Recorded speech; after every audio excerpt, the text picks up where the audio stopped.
What's going on, fellow explorers? Silver Wolf's here, back outside the den. I'm here back on the testing labs, family owned, about 180 acres if you haven't seen my previous videos.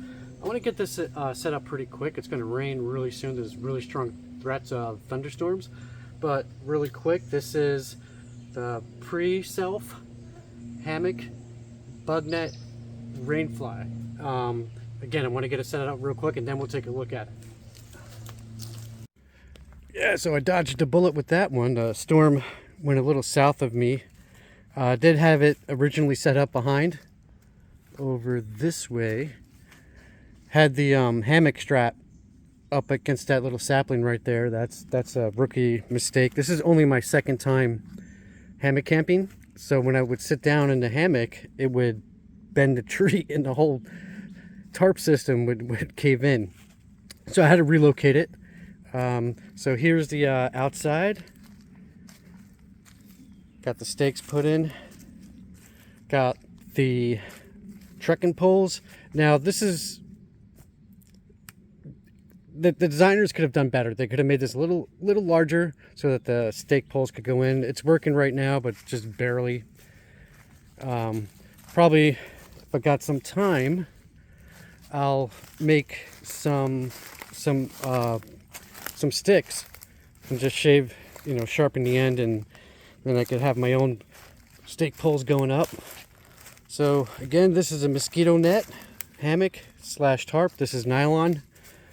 I don't think it's not the same nylon as my Wise Owl Rainfly. It's a little cheaper version. Now there is another. This might be a knockoff. There's something called the One Wind, something very similar, but it actually comes in two pieces. It's a little bit less expensive. It's around $67. This is around $80, $90 with shipping and handling and all that. I think I paid around $80 for this. Now the reason I got it is because of this sneezy bastard right here. I'm going to camp out with him with the hammock. But I don't want him. I want him to be like kind of confined and away from the mosquitoes as well. That's the one of the main reasons I got this thing. Obviously the other option would be to get a Mosquito Net Hammock. But again, this is only my second time hammock camping. I also want to have something like this as a little base camp when I go out and do my expeditions in the Burkhead Mountain Wilderness area and so forth, looking up old relics of the past. And so I'm gonna. So let's open this up. Let's see. It actually has, let's look at the outside again, 2 zippers. Actually it has 3 zippers. It has another zipper on the bottom there. And it has a zipper that goes up here and a zipper that comes down. Now, it pretty much hugs the strap to the hammock pretty well. I'm also using Eno hammock straps. And it's nice and spacious, especially if I'm standing up. I'm about 5'6". Let's look up here. I'm gonna get a better angle too. I'm gonna put this on a tripod, and then you can see me sit down and see how really what nice space that you have in here so far. You have the bottom flaps. Now, if I were to raise this, it has the loop on the bottom, as you can see there, where you could put the tent stake in. But right now, I have it on the upper loop. On the other side, I have it on the bottom loop. I don't know if you can see that, but you can see how it has a nice little bathtub rim there. Let's come over here. Now there is a little hole, some people would say, the mosquitoes can get through that little hole right there. Well, that's what DEET's for. You just spray some DEET. So far so good. No mosquitoes. Got the hammock set up. I wish the tree was a little bit further out. All right, let me turn up the side tripod, and then you can see visually me sitting down and how much space we got in here. I'm also going to be putting down. I brought a tarp with me and a little blanket for my buddy, so where he'll sleep tonight.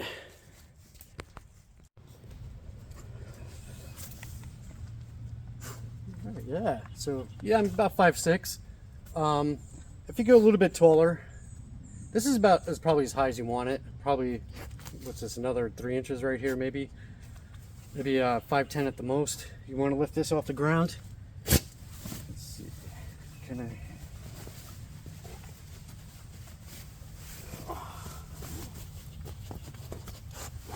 Oh yeah. I don't want to get this too dirty. Nice. Oh. All right, good night, guys. See you tomorrow. Oh, this is perfect, man. I did bring a underquilt. I'm not sure if I'm going to use it. It's going to be in the 60s tonight. If so, I could always just throw it on in the middle of the night. Have a nice little chair here. And if you're innovative enough, you could probably get like a little table. You could even probably cook in here if you had to, if it's pouring rain. Keeps the mosquitoes out. So this is nice, fellas. Yeah, this is you could probably get another person in here if you were to lay down an air mattress on the ground instead of having a hammock. You could get probably 3 people in here, and it's pretty light. It's I'll put the specs up when I edit this video. I think it's about 2 pounds. It's considered ultralight. Again, it's nylon. Only negative thing about nylon is when it gets wet, it stretches.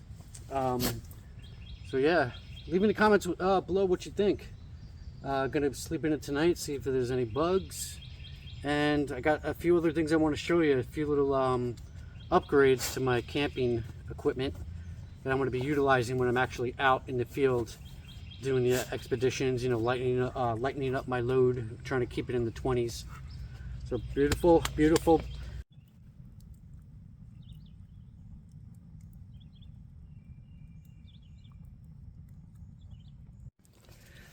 I can't believe I did this. I forgot my fuel. So I was going to show you a nice demonstration here with the new stove that I got and the burner. And might as well just give you a few little specs because I wanted to show you as it burns and cook with it and so forth. So I'll save that to my next video. But here I have the Fire Maple FMS 116T. It comes in this nice little plastic case. And this is the Fire Maple petrol, 600 milliliters. It's aluminum. It has these heat exchanger fins at the bottom that captures excess heat and channels it up into the pot, which is great. It also has it's also wind resistant, as you can see there. It's a good solo backpacker stove. What I really like about it is let's see, it has a nice little handle that keeps the lid on top. Has the drain if you want to, like, if you were cooking some pasta or something, or, you know, good old ramen noodles. This actually fits inside, but you could get the I believe it's called the 8 ounce fuel isobutene. It actually fits in there. You could take this out, and this fits in nicely. It would fit on top of the butane, so you have a nice little system there. Throw a lighter in. Now it does have 3 slots, so you have to get, I mean, I guess you could use a little burner with 4 prongs, but this has 3 prongs. Sits in nice and snug in there, and that's where you get the wind resistance. This burner, these are a little loose, but don't let that fool you. This is pretty solid. But yeah, let me wait to another video to actually demonstrate this for you. Gives it a little, also to some more stability. Let me put this aside. All right, so here I have my very own medieval, I call it the Woodland Pouch or Fire Pouch. You can't have the Woodland Pouch without the medieval cup over there with the Guinness. So yeah, I made this.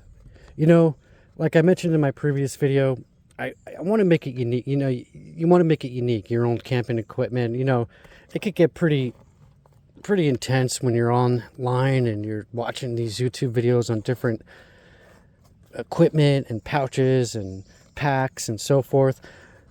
I do a lot of crafting, and right now well, from time to time I'm working on my own wooden model ship. I used to oil paint. I like working with my hands and doing some really unique things. But yeah, this is where the fat wood is going to go when I go scouting probably tomorrow. But did some saddle stitching here, did the cross stitch over here, tanned it out, rubbed some oils on it, some to preserve the leather and so forth. But yeah, I encourage you guys. I'm not at that level where I could show you, do a how-to video. Maybe in the future I do want to make another one of these, so maybe then I'll show a how-to. I want to work on this. This is kind of a big lip here, so maybe redesign this a little bit. I went without doing the snips on it, or using the Chicago screws and different things like that. You can see where I messed up a little bit right there. But yeah, I'm having a lot of fun with this. This makes camping, it kind of connects me with our past. It kind of connects me with our ancestors. It connects me with the earth. This is why I do this camping stuff. It really energizes me, reinvigorates me. Work could get pretty tough. I'm pretty sure you could all relate with that. A little bit about me, I guess I could spill the beans. I work in the medical field and administration, the legal department, so I deal with a lot of lawyers, and it's very stressful. So coming out here and making the fire and doing some bushcrafting and so forth, and just making the best of the little knickknacks that I make for myself, and connecting. So I hope you could appreciate that. So let me cook some dinner. Good thing I brought the baby back ribs. I brought mostly them for my little canine buddy over there, and I'm gonna steal it from him and cook it over the fire tonight.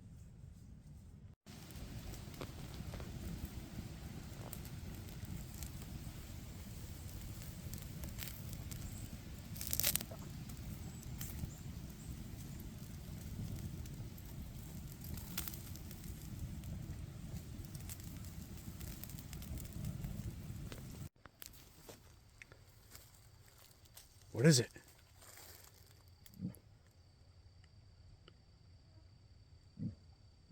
Something's out there.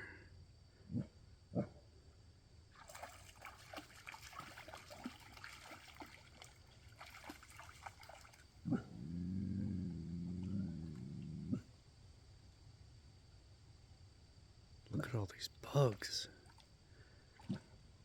What is it? Is it a beaver? Coyote?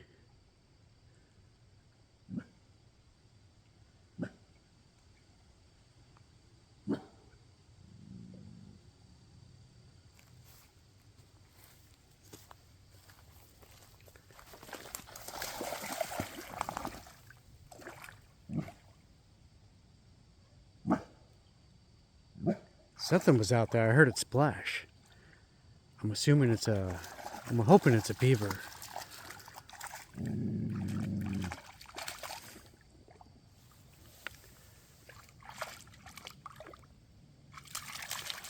All right, come on. Let's relax. Yeah, so in my search for some fat wood this morning, had a great night's sleep. Yeah, the hammock was great. I found this old, looks like an old trap or something. There's that little thing hanging. I don't know if you can see, maybe if I shake it a little bit. Kind of in the ground here. What were they trapping?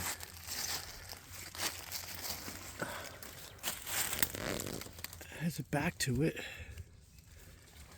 Yeah, man, leave in the comments below if you know what kind of trap this is. Maybe a coyote?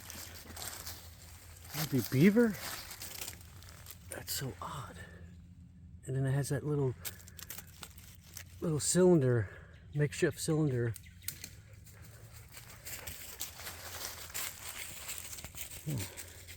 Yeah, leave in the comments below. What do you think this is? So, yeah, I'm going to pretty much close it out here. I'm going to go that way. Looks like got some pine trees. Still on the hunt for some fat wood. Had a great night's sleep. Hammock is definitely way more comfortable than a tent. Gotta tell you that. But I have some trail maintenance to do after I scout out over here. And stay tuned for next video. Thanks for stopping by. Silverwolves out.